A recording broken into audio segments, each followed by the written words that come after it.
Hello, here on Friday, October 25th, October. That apparently terrified referee. He doesn't know what to think. Poopies. That's what I said, poopies. And speaking of poopies, here's our movies. That kind of rhymed, right? What did I say? What is it? If it kind of sounds like the same thing, it doesn't. It's not an exact rhyme. I don't know. I don't know what I'm saying.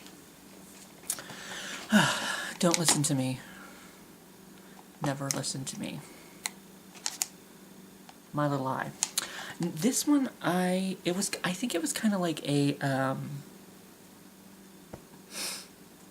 like kind of one of those reality shows, maybe, where they put people in a house and like weird stuff started to happen. Wanted 5 strangers to spend 6 months in a house with their every move broadcast on the web. If no one leaves, they'll split $1 million. It's the newest in reality entertainment. But it may be the last thing these 5 people ever do. Each of them is being put to the test by outside forces which prey on their worst fears. Is it all a challenge to see if they'll last, or is someone playing a deadly game with their lives? Lives! Maybe just their eyes. I don't know.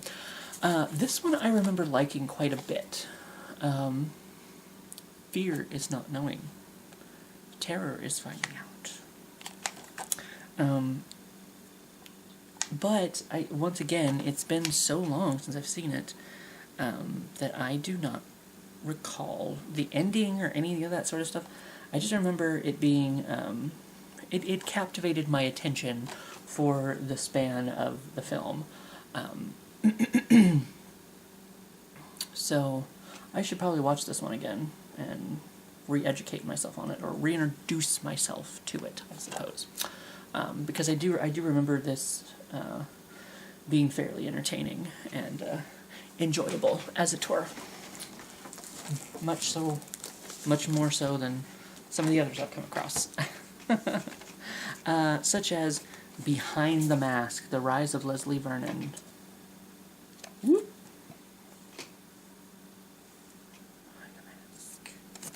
Shiny slip cover, and it opens. That's pretty cool. And it's shiny, and it has like the grooves for like the face and stuff, like the eye holes and all that kind of stuff, and the raised. I don't even know what's back here. I didn't see what it was.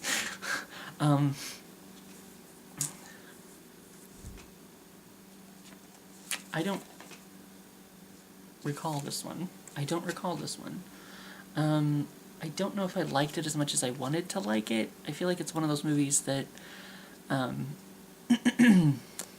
the idea of it or the sound of it was better than the execution for me, I think.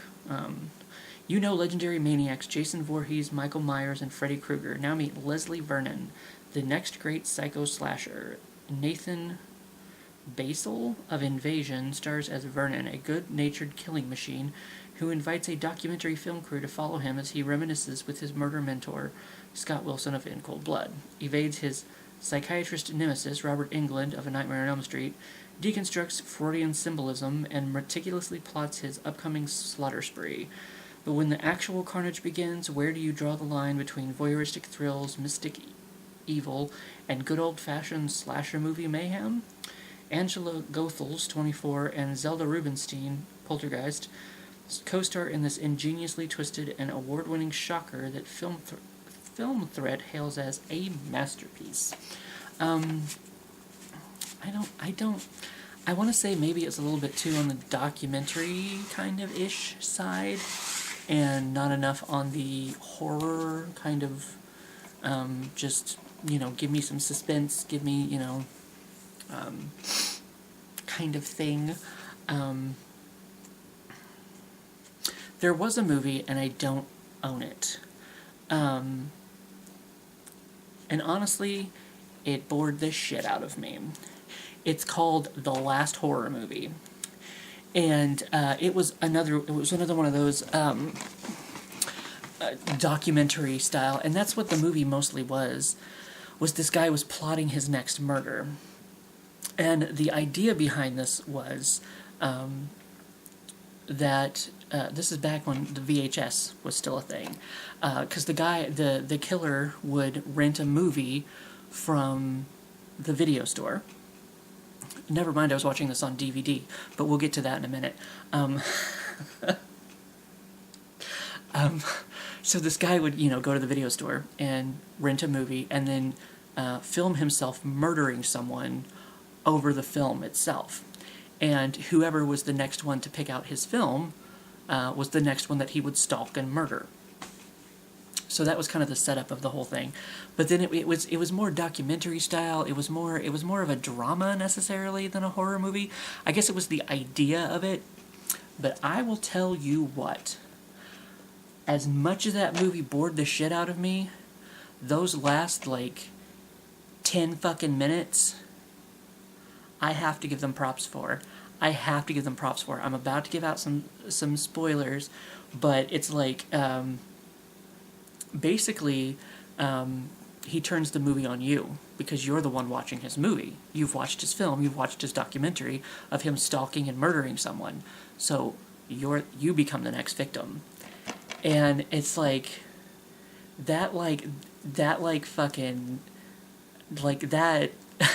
that affected me because I was I had to watch the extras, and I had to remind myself, I'm like, these people are actors, this guy's an actor, he's not gonna come get me. Seriously, I had to go through my entire apartment. And I even checked behind the shower curtain because that's how you die, is you don't check behind the shower curtain. I checked everywhere. I don't know why that just chilled me after. I think I hadn't really paid attention to the rest of the movie, the whole thing, but god damn it, that last 10 fucking minutes of that goddamn movie was just that was fucking effective as fucking hell, and I have to give them props for that. As boring as I thought the rest of your movie was, that was some fucking genius, brilliant bull stuff right there. I applaud you for that, the last horror movie, because that fucking and that's what I'm saying, the whole premise of this movie was he was doing this with VHS movies, and I was watching it on DVD, so it's kind of I guess there are ways to film over DVDs, maybe, I don't know.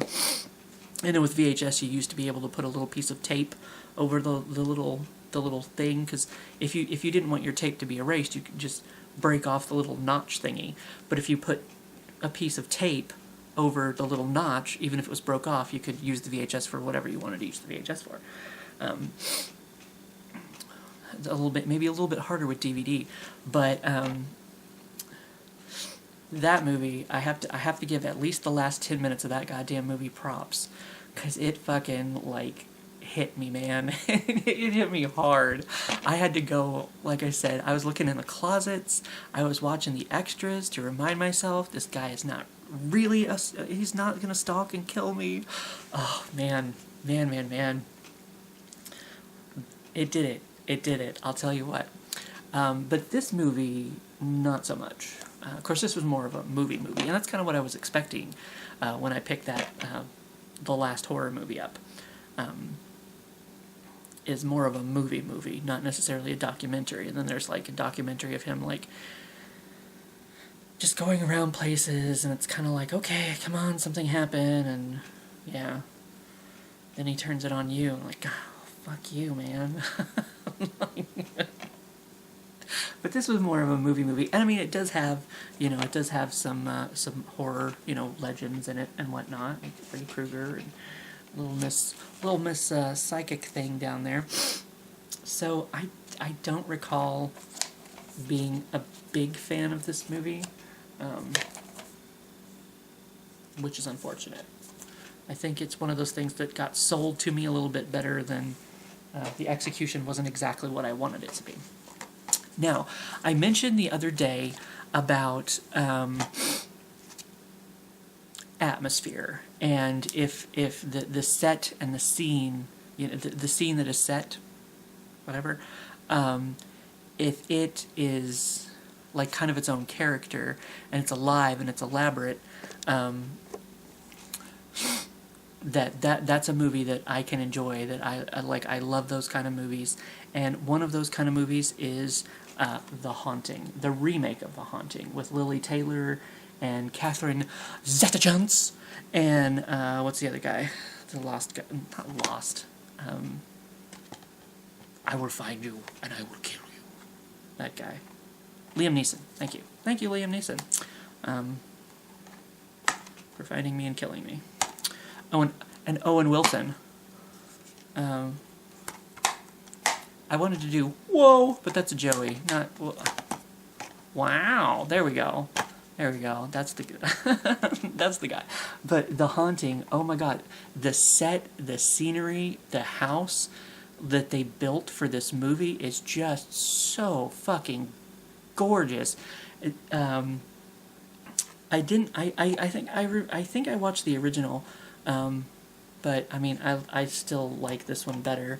I will admit that I do have kind of a like old movies. It takes a lot for me to get into them, so maybe I don't give them as fair of a shake as I should. But I guess I feel like the standards were a lot more strict back then, and they couldn't. They couldn't even show, like on I Love Lucy, even though they were married, they still had to show that they were, in separate beds and stuff. And like, what was the first show that ever showed a toilet? Was it I Love Lucy too? So I don't know. I guess I just feel like things, were a little bit too.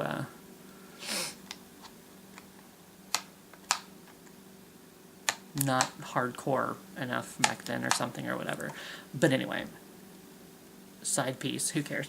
But yes, the set, even if you don't watch it for anything else, the set of this movie is just gorgeous to look at, and every single scene is they've got and I think the Netflix show, The Haunting of Hill House or whatever it is, it was based on the same story, and that one's also pretty good if you haven't watched that on Netflix. I almost dropped it, but and the set that they made for that show is okay. It's fine. It's nice. It's kind of it's like an old Gothic mansion, whatever. But this movie, it just blows that set out of the water so much, just so much. Every single scene in this movie is just gorgeous to look at as far as I am concerned, because the design of this mansion, whoever designed it for them, did an amazing job. I mean, look at Miss Lily Taylor there in that, with that bed coming to life and, keeping her down. Everything is just, I love it. And I like the story, I like the mystery. I believe I probably saw this one before I saw the original, so I didn't quite know the story, and they may have changed it a little bit from the original. I mean, sometimes they like to, take artistic license and whatnot, but The Haunting is definitely, if you watch it for nothing else than to just look at the set for an hour and a half, I would suggest it, because it is time well spent as far as I am concerned. And you do get a story, you do get, some thrills, some chills along the way. So speaking of chills, we have Wind Chill here next, and you can see I think it's supposed to be kind of icy or frosty across this this slipcover, maybe, or she's supposed to be trapped in ice, maybe. I don't know.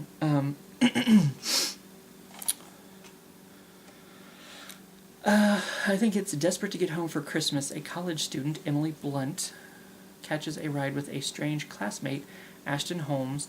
Why are you licking my movie? Banksy is odd. As soon as she realizes she knows a little too much, catches a ride with a strange classmate. As soon as she realizes he knows a little too much about her, the stranger decides to take a shortcut down a remote country road. Caught in a raging snowstorm, the young travelers are suddenly forced off the road by a mysterious car. And then they get stranded, and then, can she trust him? Can she not trust him? What's going on? Blah, blah, blah. That sort of thing. Unfortunately, I don't really remember it to tell you much about it. So I guess it wasn't, kind of like I said the other day, I guess, maybe it, if I don't remember it, it didn't maybe impress me as much as some of the other movies. But it's kind of one of those things, like, I mean, I can be like, this movie was fine, it's okay. Like I was saying the other day, kind of paint by numbers. It's kind of like, you have your blah, blah, blah, this, that, the other, the setup, yada, yada, yada. So, I mean, this one was probably fine. It's probably okay. But just kind of, milk toast. Is that a good way to put it for me? Just kind of nothing special, maybe, I guess. But just fine. And here we have the shiny little set here of I Know What You Did Last Summer. It's got all those in it. I'll always know what you did last summer. It has all 3 movies in it. That's the top. That's the bottom. Oh, there ain't shit on the bottom. Okay. I enjoyed the first 2 I Know What You Did Last Summer movies. Even though it's a spoiler, but if you haven't seen the movie, it's like, if you're running toward a fucking parade, don't fucking stop and turn around. Keep going. Get to the parade. God damn it. I don't remember I'll Always Know What You Did Last Summer as much. I know they started taking the franchise in a little bit weird direction that I didn't appreciate, because it sort of started becoming a little bit supernatural, like maybe some voodoo or something, and that might be what this third movie was, and why I didn't appreciate it quite as much. And then they started doing like that. I hate that, like every movie at the time was starting to do it, that like the quick cuts and the, like, oh, the killer's over here, now he's over here, and now he's over here, now he's over here, like, it's just kind of like, just stop. It's just more annoying than anything to me.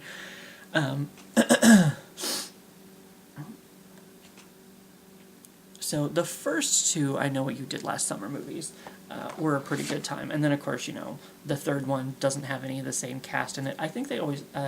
I seem to think that I heard that they thought about doing another movie with the regular cast. Why are you doing that? Why are you doing that? Thank you, Minxie.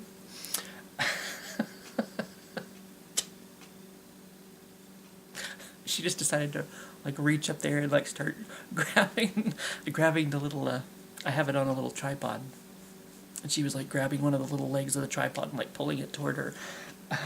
But yes, so I would say the first 2 I Know What You Did Last Summer movies are worth it. If they ever make another one with, the regular cast, I would still be interested. I would still watch it.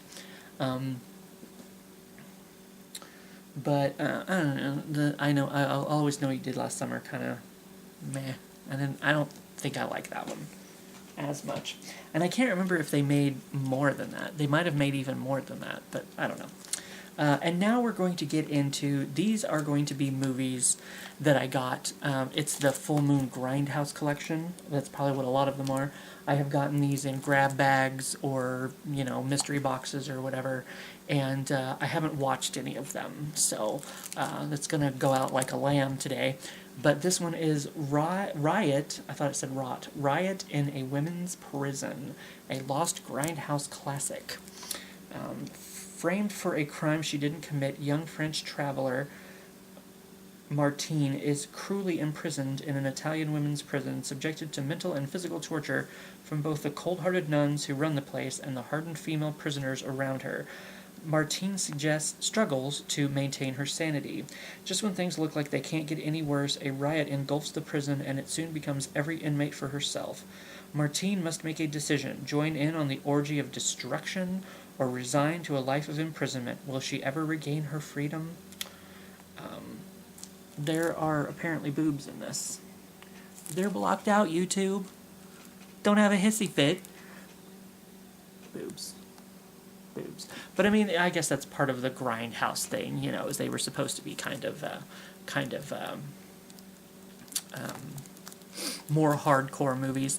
There was that TV show on Sci-Fi called Blood Drive, which unfortunately I hadn't watched the last episode yet, and my DVR dumped it to tape something else because ever since I've been from vacation, like my DVR was at 98% the other day, and that's apparently it dumped a bunch of stuff to tape what it taped apparently.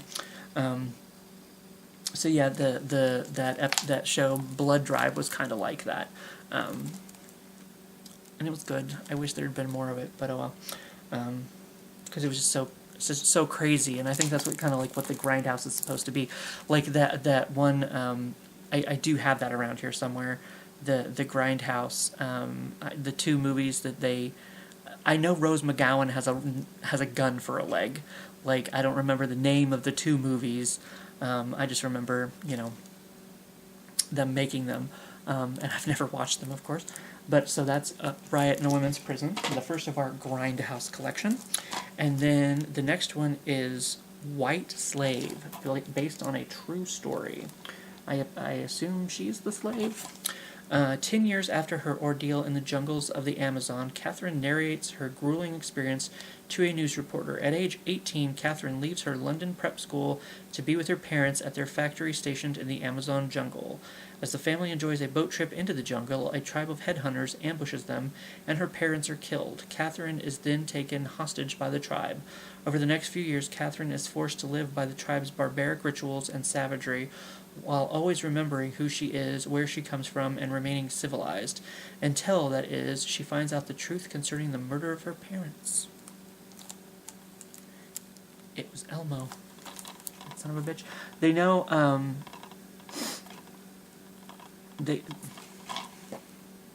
that wasn't even the start of a sentence. What the fuck was there are no pictures on the back, just the same artwork from the front. So, that's another one of our Grindhouse collection. The next one is Zombie-thon. The liveliest festival of the dead is about to begin. So, what does she have around her? Oh, I guess the mouth is? No. That's just her robe.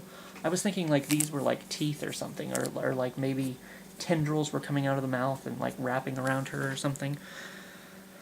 I don't know. And once again, no, just the same artwork on the back. Just when you thought it was safe to go back into the graveyard, Zombie-thon puts more dead bodies back into action than Frankenstein ever dreamed of, as one zombie gem after another creeps across your screen. From the classic cornerstone of the undead, Zombie, through the wet look of Zombie Lake and the dry look of Oasis of the Zombies, any real horror fan will relish this smorgasbord of zombie fare. Revenge of the Zombies, Return of the Zombies, we've got them coming and going. White zombies, space zombies, zombies from all walks of death. The invisible dead appear by popular demand. This hysterical midnight matinee clearly shows death is never having to say you're not coming back. The living dead are the living end in Zombie-thon. So is it like a clip show of all the different movies? All the different zombie movies? I don't know. That's an interesting one, but that's Zombie-thon. Because was Zombie Lake the one that I did the other? I don't know. No, that probably wouldn't have been old enough to be in that. I don't know. I don't know what that is. That's interesting. It might be kind of a clip show of sorts. And our last one we have here is Sambo. He's got some cleavage there for you. That's what you're into. And that guy's hand is phasing for some reason. I don't know what that's all about. Deep in the jungles of Central Africa. Hey, if this guy was in the jungles, he should have been saving Catherine. What's up, Sambo? You dink. A lone figure moves swiftly through the trees, often heard, sometimes seen, but never forgotten. The legend of Sambo is about to become real. In another life, he was framed for a murder he didn't commit and left to rot in a filthy African prison, only to deftly escape into the wilderness. Friend to both man and animal, Sambo selflessly protects the African people from the oppressive forces of the outside world. As the legend of Sambo becomes too big to ignore, an expedition led by explorers Professor Woodworth Perkins and Wanez presents Sambo with his greatest fear, discovery. With only his strength, wits, and the help of the jungle itself, Sambo is in for the fight of his life. So, there are some pictures on the back of this. Just a few. So you get, whatever the movie is. It looks like he's, there's some kicking. There's some kicking involved in this movie. And there's some looking up. They do that as well. So, a little bit of everything for everyone. A little bit of something, a little bit of something, a little bit of something else. But yeah, that is our. That was the first and the end, because the next one tomorrow will be another special set collection, whatever. Yada. So I figured I'd just go ahead and stop there. That's probably enough because I've yada on. Speaking of that, enough for probably my usual 20-30 minutes with this shit. So even though I don't know what the fuck I'm talking about half the time, but anyway, that is today's collection. We've almost made it 2 weeks. 2 weeks into this thing, because this is day 11, I think. So, I am doing a little day trip with friends tomorrow. So I don't know. I should probably do it before we leave, but we're leaving kind of early in the morning, I think. Like 9 or so. So maybe if I can, I'll try to get it done before I leave. If I don't, I guess I'll miss a day, probably. Or I'll do it, well, when I get back, I'll probably be ready to go to bed. But we're going to go check out some Civil War stuff. And there's like a haunted hayride, I guess. That kind of thing. But I don't know. I was trying to remember if I took my camera the last time I went to Lexington, because we went for, I know Arrow Rock. They did like the Civil War days down in Arrow Rock, but so I don't know.